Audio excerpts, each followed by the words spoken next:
नमस्कार, स्वागत है आपका मुजफ्फरनगर बुलेटिन में। मैं हूं पूनम वर्मा। डालते हैं नजर दिन भर की खास खबरों पर।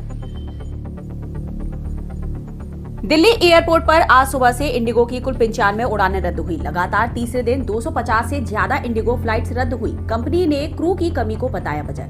जयपुर, इंदौर, मुंबई, दिल्ली में रात भर परेशान रहे हजारों यात्री। फ्लाइट्स कैंसिल होने के कारण एयरपोर्ट्स पर लोगों की लंबी कतारें देखने को मिली। कंपनी दिन भर में लगभग 2300 घरेलू और अंतर्राष्ट्रीय उड़ानें ऑपरेट करती है। मदीना से हैदराबाद जा रही इंडिगो की फ्लाइट की अहमदाबाद एयरपोर्ट पर इमरजेंसी लैंडिंग कराई गई। एक यात्री ने दावा किया कि उसके पास बम है। अभी तक विमान से कोई भी संदिग्ध वस्तु बरामद नहीं हुई। सीआईएसएफ और एयरपोर्ट की सुरक्षा टीमों ने विमान को घेर लिया और सभी यात्रियों को सुरक्षित बाहर निकाला। चक्रवात दितवा के बाद बाढ़ और भूस्खलन से जूझ रहे श्रीलंका में बुनियादी संरचनाएं ध्वस्त होने से कई जिले अलग थलग पड़ गए। अब तक लगभग 500 से ज्यादा लोगों की मौत हो चुकी, तो वहीं 14 लाख से ज्यादा लोग प्रभावित हुए। 25 जिलों में से 22 जिलों को आपदा क्षेत्र घोषित किया गया।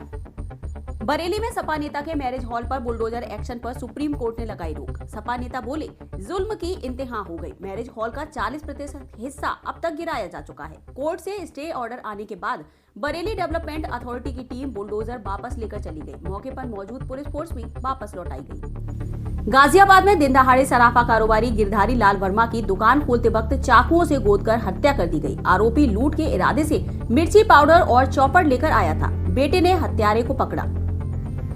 यूपी की ब्यूरोक्रेसी में आईएएस रहे नवनीत सहगल ने प्रसार भारती के अध्यक्ष पद से इस्तीफा दे दिया। सहगल के इस्तीफे से यूपी से लेकर दिल्ली तक सियासी गलियारों में चर्चाएं शुरू हो गई। सूत्रों की माने तो सहगल को जल्द ही कोई नई और बड़ी जिम्मेदारी मिल सकती है। आपको बता दें, पीएम मोदी और गृह मंत्री अमित शाह के मीडिया प्रबंधन का काम भी देख रहे थे नवनीत सहगल। यूपी के अमरोहा में देर रात तेज रफ्तार कार डीसीएम में जा घुसी। इस हादसे में 4 एमबीबीएस डॉक्टरों की मौत हो गई। चारों डॉक्टर पार्टी करके कार से गजरौला से लौट रहे थे। टक्कर इतनी भीषण थी कि कार पूरी तरह पिचक गई और कार को काटकर चारों के शव को बाहर निकाला गया।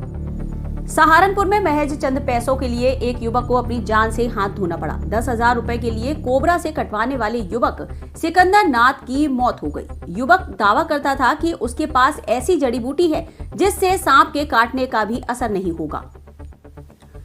रूस के राष्ट्रपति पुतिन के भारत दौरे को लेकर विपक्ष के नेता राहुल गांधी ने केंद्र सरकार पर साधा निशाना। बोले, सरकार नहीं चाहती मैं बाहर से आने वाले लोगों से मिलूं। मोदी जी और विदेश मंत्रालय इस नियम का पालन नहीं करते, यह उनकी इनसिक्योरिटी है।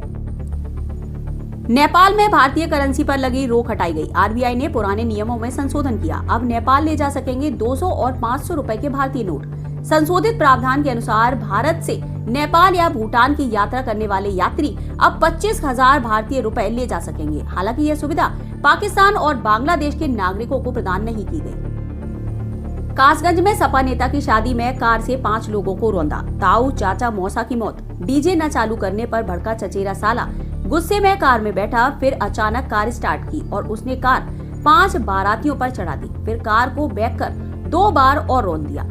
दूल्हा मुलायम सिंह कासगंज के यूथ ब्रिगेड के जिला उपाध्यक्ष हैं। नए टोल सिस्टम को लेकर केंद्रीय सड़क परिवहन और राजमार्ग मंत्री नितिन गडकरी ने दी जानकारी। अगले 1 साल में हाईवे पर मौजूद टोल वसूली सिस्टम होगी खत्म। Electronic barrier less toll system होगा पूरी तरह लागू। फिलहाल 10 जगह पायलट प्रोजेक्ट शुरू हो चुके हैं। फिल्म शेरनी के साईं बाबा में साईं बाबा का किरदार निभाने वाले एक्टर सुधीर दलवी की हालत नाजुक। श्री साईं बाबा संस्थान ट्रस्ट ने 11 लाख रुपए देने के लिए बॉम्बे हाई कोर्ट से ली इजाजत। परिवार ने मांगी थी आर्थिक मदद। 86 वर्षीय सुधीर दलवी सेप्सिस के कारण लीलावती अस्पताल में भर्ती हैं। इनके इलाज के लिए 15 लाख रुपए की आवश्यकता है। हाई कोर्ट के आदेश से मिली राहत।